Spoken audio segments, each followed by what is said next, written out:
And hi guys.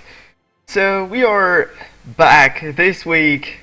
So for those who don't know me, I'm serious. I've been fighting for the first invitational, and now I just joined the streaming community and enjoy streaming that game, that amazing game. This will be the first YouTube video as well, so we will break down the deck I was playing at the Cup of Fate, and this will be breakdown. This will break down as well my results and how I feel about that deck. And it will be completed by an article on Hex Primal. Hey Veska! So, I hope you will really enjoy that video. So I will go in depth in this video to explain more about the gameplay than usually I do. Usually it's more about me playing and explaining my lines of plays, and here we will go a little bit more into explanation. What's the best curve, what's the best cards in the deck, and stuff like that. So I will first try to explain why I picked that deck over, I don't know, let's say Kegolichu or just the Uzu Realm deck. So first of all, I think Rainier Hierophant, this guy, is probably one of the most busted cards in set 4 and really I would say meta defining. It is completely insane, and especially in a deck where you're able to play it on turn 2. So, important thing with Spell Shield and with Rhino, you can even have it really early and it will be able to give you the game on its own, just because if it hits, then Rhino will buff that guy and so on. So, here you can see the full text. When another troop enters play under your control, this gets +1/+1. So this is a major addition from set 4 in this deck. And I had, as you will see in my article, I will briefly say that I had trouble in my testing while I was facing that card. So I was concluding that I have to run that card, and with some way to just counter it. So I decided to run Chase-Smith, which is lethal, and give you some card advantage against some control matchup. So it's a really interesting card, and really good as well on turn 2 with Howling Brave. Really easy to cast compared to Grace of Tyanos in those double diamond threshold card. So you will more likely play it on turn 2 or 3. Then we've got Infinitrix. This is probably why I run Diamond in this deck, because high Infinitrix is just giving evasion to Rainier Hierophant. You can give it flight, just like Grace of Tyanos is doing, but Infinitrix is way more reliable on its own. It's generating lots of value, makes your race go way better.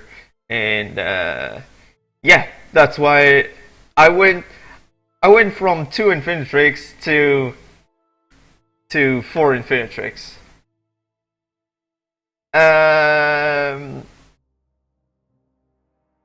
Okay, I will explain that as well. Veska is as well asking why Fuzzuko instead of Ovo, for example.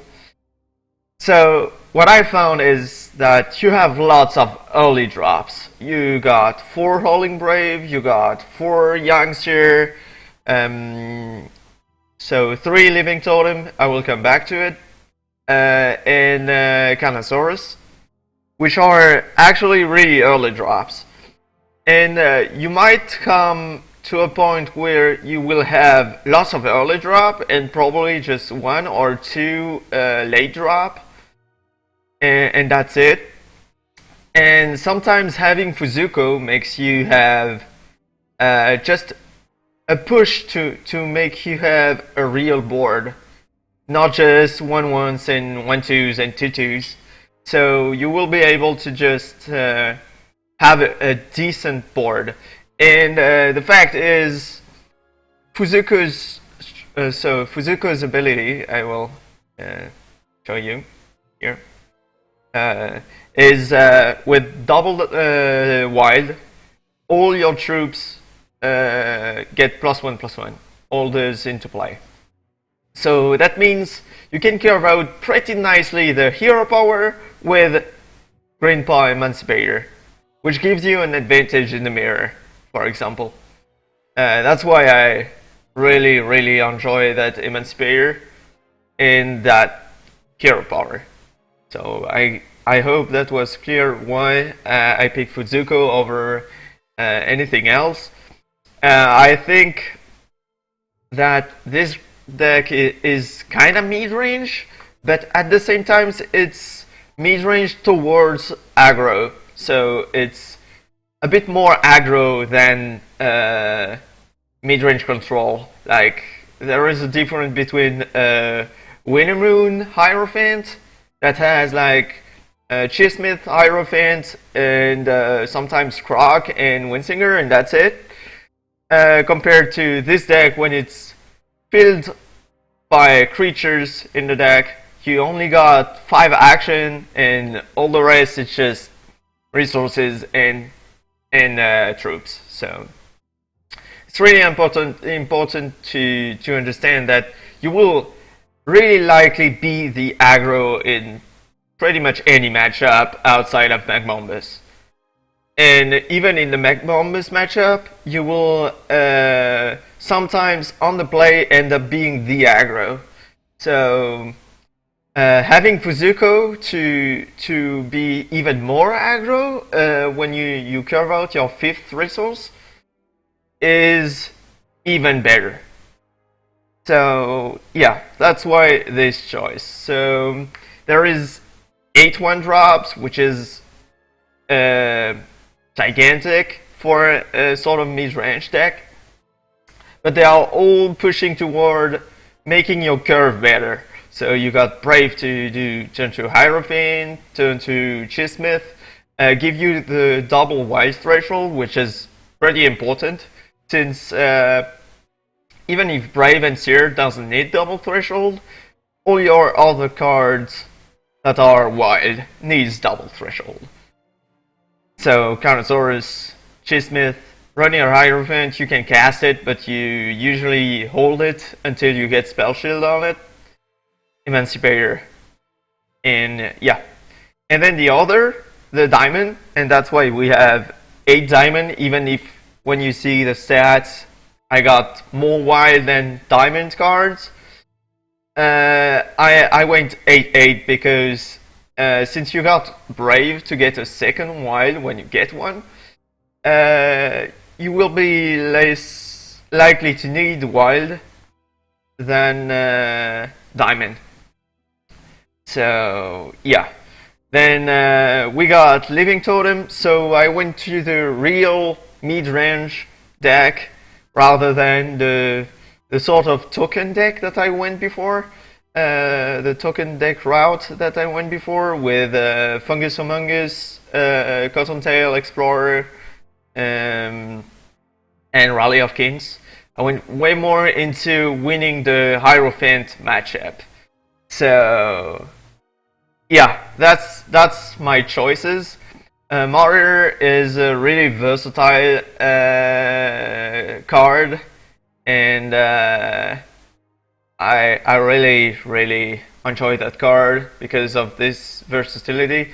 It's amazing in the main board, in the main deck, and you tend to sideboard it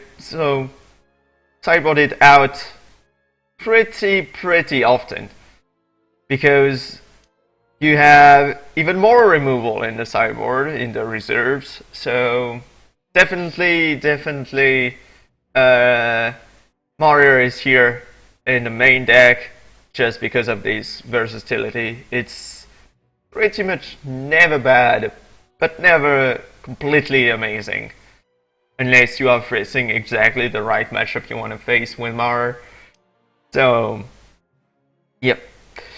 Then we went the 2-drops. Carnosaurus is more of a meta call. Rather than just a straight main deck card that you will always put in. And it fits super good with the meta, with all the Macbombus, all the other Hierophant deck that have Holding Brave as well. So really key card in the meta, but can be changed. And this might come back to something like Fungus Amongus or something like Cottontail Explorer.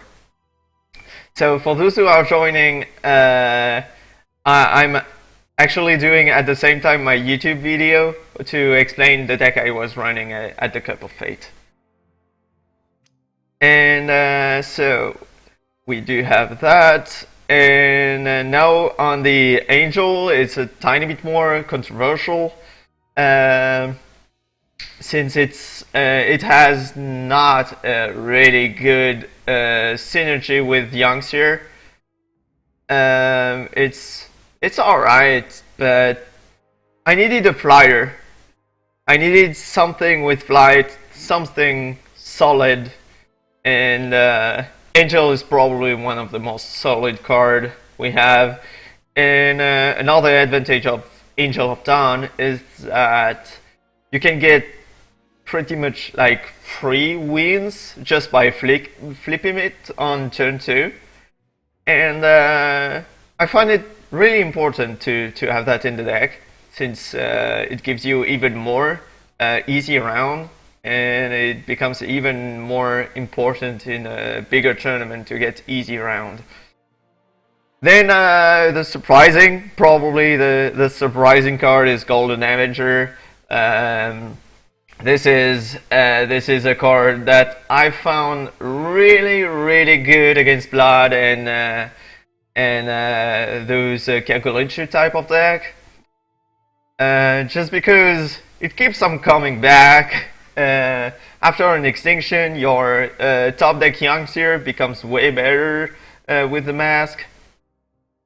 And you can, even if your opponent taps out and he got rid of Golden Avenger and you got the mask, you can mask your Rainier Hierophant, and the mask is not reverting, so all the boosts are still there. So it will become a flyer, a monster's flyer here. So yeah, then Emancipator, probably one of the best 5-drop, in not as greedy on threshold as Crocodile.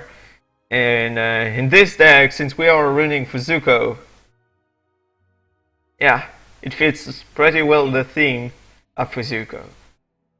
Then coming briefly in the sideboard, there is lots of cards against aggro, just because aggro is really predominant in early metagame, and I decided to push the reserves toward beating this aggro, no matter if actually lots of people got so much card against aggro, and aggro might fall down to tier 2 decks. I really want to beat them, because we are likely facing them, especially in Gauntlet. So then I got some tools again, blood, so unicorn, and the third and fourth Grace of Tyanos, and bunch of removals. Totem Trap is really versatile. Sometimes just replace the martyr that are not as good in some aggro matchup. So I will go ahead and jump into a match just to show a little bit of gameplay for this YouTube video, and then I will cut the YouTube video and we'll continue in our standard stream there. So if you want to follow, you will be able to follow the new channel on YouTube, the channel on Twitch, and on the social media for sure. I ended up on Saturday top 16, losing in the mirror, sadly. I got outflipped by Angel of Dawn, I guess. But he was playing 4 and I was only playing only playing 3. Maybe that is working. So yeah, for those who are joining, there is new overlay as well. So let's go ahead and jump into a game so I can show the YouTube viewer some of gameplay, and then we'll continue this gauntlet as usual. Let's hope we find a player pretty quickly.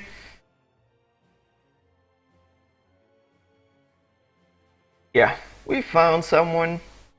And the good thing would be to face a really standard matchup, like McBombus or something.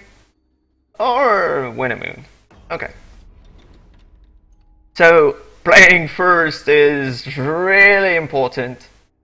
Really important in this deck, since you are able to do some crazy draw. This is a really okay hand. You do have all the tools to fight Winnemoon, and Rainier Hierophant can just win the game on its own. So I will keep that, play Shard of Life first. Shard of Life. Here. And obviously I will pick Diamond. Pick the Diamond in case I flip one of the Angel of Dawn and get some free win. That's how I call Angel of Dawn, the free win card. And on the second turn we'll be thinking about either playing the Warrior Shard or just play the Shard of Life, and we will probably play the Shard of Life just so we can play Hierophant on turn 3 while there is no counter magic up, and he will not be able to play any removal on the Rainier. That's why he is a key card. For example, against Sapphire Wild, they have no way to interact with it. So that's lots of Infinitrix. If we find a second diamond, it will become amazing.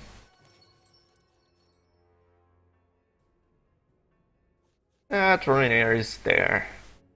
Let's see. He might just go ahead and play a Cheese Smith, but it will less likely have the second white threshold. And if he's playing Rainier Hierophant on its own, he will not have a spell shield, and we would be able to martyr. Alright, so let's swing. We are not scared about anything there. And we will get a free Rhino. And we will hold on martyr. We cannot do anything. We don't have the double diamond right there. picking, probably searching for some wild here. Then he will be able to reshuffle the peaks.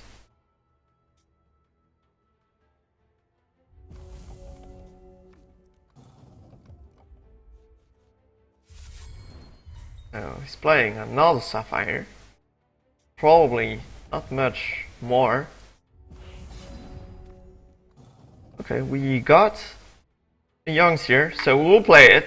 So it opens us to something like Crocosaur on Rhinos and stuff like that, but we do have the Martyr, but he's still lagging lots of threshold to be able to do anything about it. So he's rippling the Rhino. So we can let it do that. It was actually risky to do that. If I have a Shard and play the Rhino, for example, it's really bad. We have to be careful about the late game, where he might be able to just go for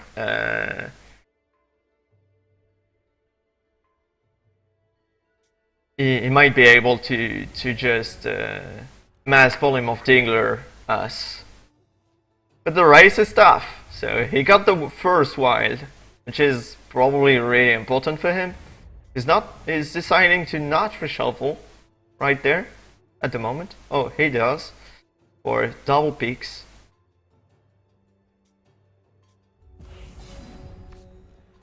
We do have another wild, so we'll probably just go ahead and play the Angel, force him to either counter magic or something, and then we can just pump the team.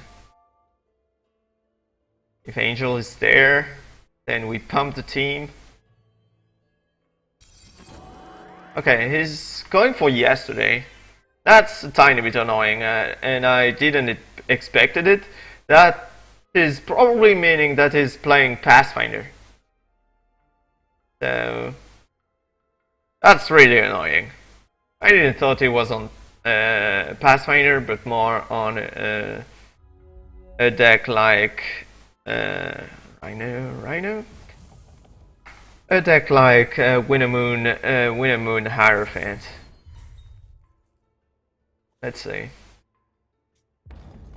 So passing the turn.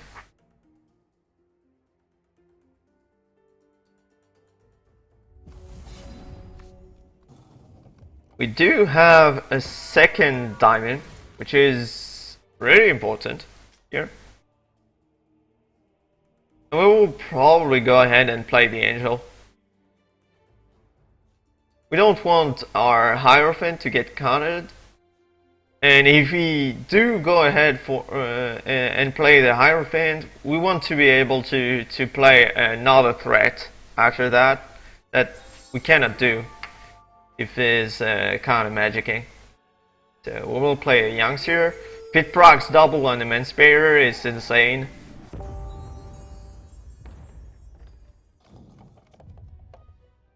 Let's see. Okay, he's playing a Root Father, so it's actually a standard Wintermoon but running yesterday, which is surprising. Really surprising. Transmography, that is a risky move there. Okay, that is a really risky move. So when a Health Hunter play under my control, it gets speeds, and same thing for 5 drops. If I flip an Angel of Dawn, then it will get okay.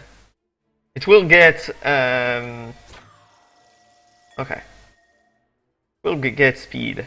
So I will wait the beginning of my turn to martyr that guy. If he does have counter magic, then fine, I have to deal with it. But if he doesn't, then he doesn't get an extra card from it. So let's see. If he is counter magicking right there, then I might be able to just play my Hierophant. Okay, he doesn't have it. And that's a month's payer. So that means since the cost was reduced, only cost 1. So I will just go ahead and play my Hierophant, force him to counter magic. Oh, no counter magic. So he might have another yesterday. You're swing for 4. Or maybe just nothing. I don't know.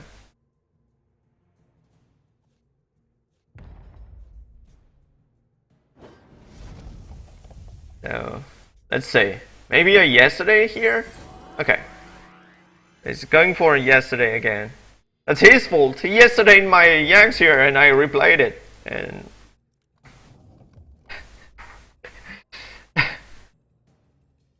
that's what I call a good youngster, right? And a good emancipator. Okay, he's playing another. So we'll be forced to let it have it. We'll play the run here, force him to counter magic if he has one. Crackling wheat, fine. See if we get Runir into play. And since he doesn't have counter magic for it, we'll just go ahead and Emancipator and Power. Hell yo! And Youngster. He might have a yesterday again. But he needs to find them. That's for sure.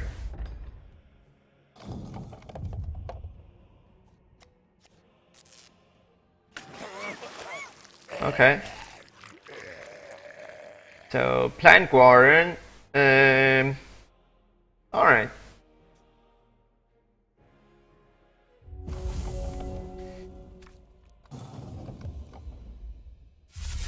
I played exactly this deck and did top 16 with this deck. Okay, so we'll just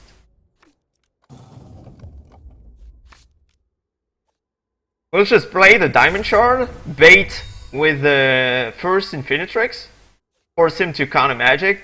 If he doesn't have counter magic, he's dead. Here. If he got counter magic, we do have Grace of Tynust. So I will just give Flight. He might have another yesterday. Just give Flight to Hierophant. And we just have to see. Okay. Yeah, build. Okay. So he will have to chump block there. Unless he got another yesterday.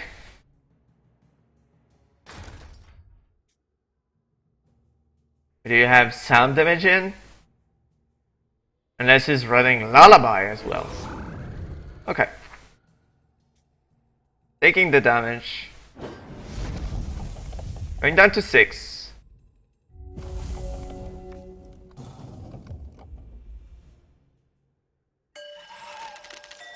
That's the Windseeker comeback there.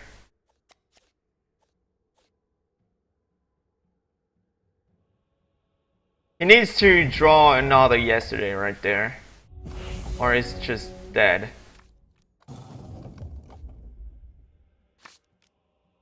And oh, he's not conceding, so we'll just full swing right there. The good thing about Transmogrified on the last turn is that if he's going for yesterday, we can empower that guy.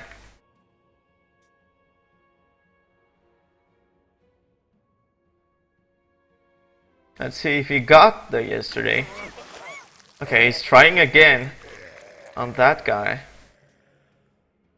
Still a 2-2, meaning we do have lethal right there. And we got the game 1. So, yeah, you see a little bit of gameplay. We'll will side in. So what's really important here? Price fall is really important to kill all the threats, and I guess that's it. We'll keep the martyr and price fall, and probably just remove grace. Yep, right there. Looks reasonable. We could choose to sideboard a tiny bit differently, but since he's playing a weird version of it with yesterday, I will just remove my Grace that are only good on Runier Hierophant and put some more removal, since the only way you can win is Mass Polymorph Tingler and Windsinger. That's pretty much it.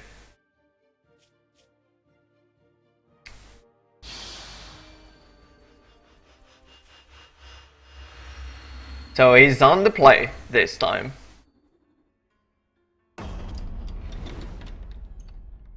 Moss is not that great against Wintermoon. Actually, he's kind of bad.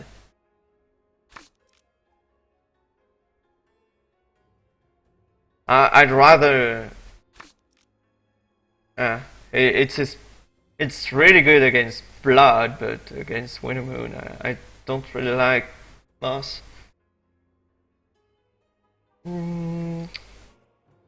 Might want to mulligan that hand. It's really slow, really slow. It's a tough call, but since he's on the mulligan to 5, I'm tempted to keep it. Now I'm on the draw, so I will keep that just because he's on the mulligan to 5.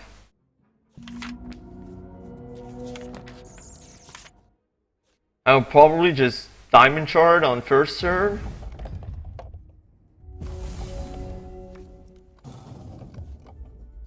Huh. Now I'm tempted to a Diamond Shard, yep. Just in case we get an Angel, and then on the next turn, Shadow of Life.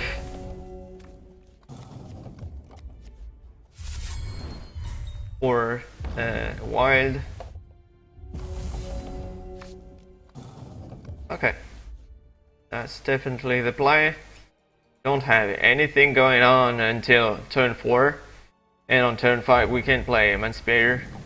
That's a tiny bit annoying and a tiny bit scary, since he might just be able to counter magic our dudes that are doubled, which means we will have trouble to play them pretty effectively and pretty on curve.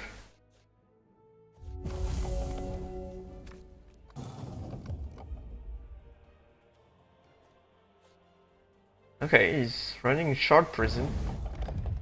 Another lack of wild this game for him. And that's a super draw, so we'll go ahead and put a wild in there, since we do have the second diamond, and play the Living Totem. Again, you might get counter magic, but that's fine. Living Totem is a nice threat against control. Might just ripple it, maybe. Okay, we got the Reach Rider. Not the best in this deck, not the best. But we might be able to buff that guy.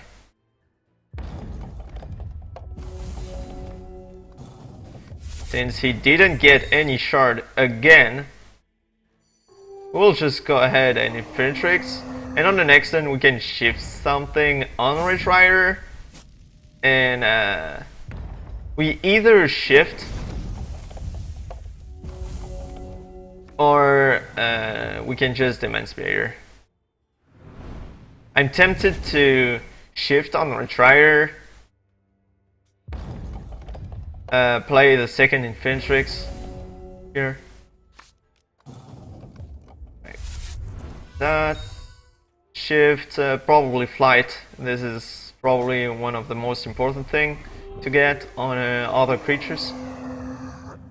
I will play the Infinitrix to revert the first one.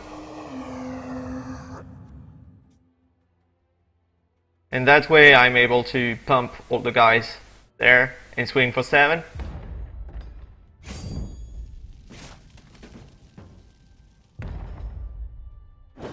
There.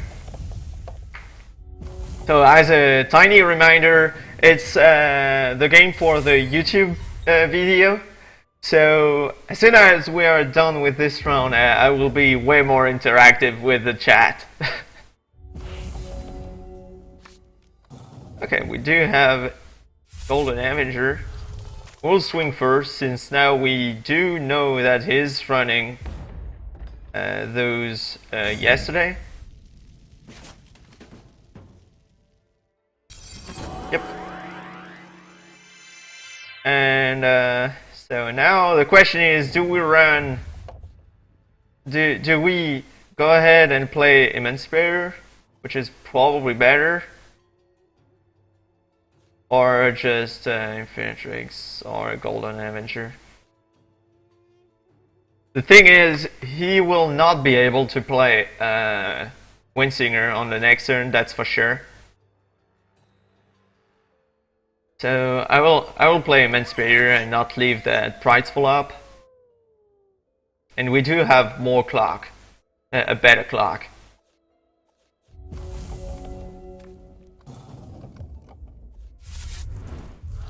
On the next turn, if we don't draw Shard, we definitely go for Infinitrix rather than okay, Angel. That's a good one. And we will swing first.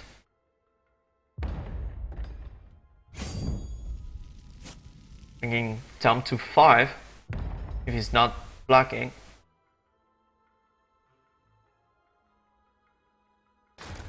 Okay, he was forced to, so he might have a second yesterday.